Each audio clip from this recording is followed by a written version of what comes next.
ഒന്ന് ആലോചിച്ച് നോക്കൂ, നമ്മൾ പുതിയ ജനറേഷൻ്റെ ആറ്റിറ്റ്യൂഡിനെ പറ്റി ധാരാളം പരാതി പറയും, അവരെ ഈ വർക്ക് പ്ലേസിൽ നിന്ന് മാറ്റി നിർത്തുകയും ചെയ്യുന്നുണ്ടെങ്കിൽ എന്തായിരിക്കും സംഭവിക്കുക? ഇന്നോവേറ്റ് ചെയ്യാനുള്ള, സ്വയം നവീകരിക്കാനുള്ള അവസരമാണ് ആ ബിസിനസ് അതിലൂടെ നഷ്ടപ്പെടുത്തുന്നത്. ക്രിയേറ്റീവായ ഒരു ജനറേഷനെ തന്നെ മാറ്റി നിർത്തുമ്പോൾ ഈ ബിസിനസ്സിന് തന്നെയാണ് അതിലൂടെ നഷ്ടം ഉണ്ടാകുന്നത്. അപ്പോൾ ഈ എല്ലാ ജനറേഷനും ഉണ്ടാവണം. ഒരു ഓർഗനൈസേഷൻ്റെ സക്സസ്സിന് എല്ലാ ജനറേഷൻ്റെയും എനർജി ഇമ്പോർട്ടൻ്റ് ആണ്. അപ്പോൾ ഒന്ന് ആലോചിച്ച് നോക്കുക, ഒരു കമ്പനിയിൽ, ഒരു ഓർഗനൈസേഷനിൽ സീനിയർ ജനറേഷനിൽപ്പെട്ട ആളുകളില്ലെങ്കിൽ എന്താ സംഭവിക്കുക? അവരുടെ എക്സ്പീരിയൻസസ് എന്നുള്ള വിസ്ഡമാണ് ഈ ഓർഗനൈസേഷൻ നഷ്ടമാവുക.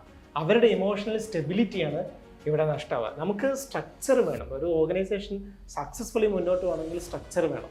ഈ സ്ട്രക്ചർ ഉണ്ടാക്കണമെങ്കിൽ സീനിയർ ജനറേഷൻ വേണം. അതേപോലെ തന്നെ ക്രിയേറ്റിവിറ്റിയും ഇന്നോവേഷനും വേണം. ഇതിൻ്റെ രണ്ടിൻ്റെയും കൂടെ ബാലൻസ് ആണ് ഒരു ഓർഗനൈസേഷൻ്റെ സക്സസ്. അപ്പോൾ ക്രിയേറ്റിവിറ്റിയും ഇന്നോവേഷനും വേണമെങ്കിൽ ന്യൂ ജനറേഷൻ്റെ എനർജിയും വേണം. അപ്പോൾ ഇതിനെ ബ്യൂട്ടിഫുൾ ആയിട്ട് അലൈൻ ചെയ്യാൻ നമുക്ക് സാധിക്കണം. ATBC, Profit with Purpose, Prosperity for All.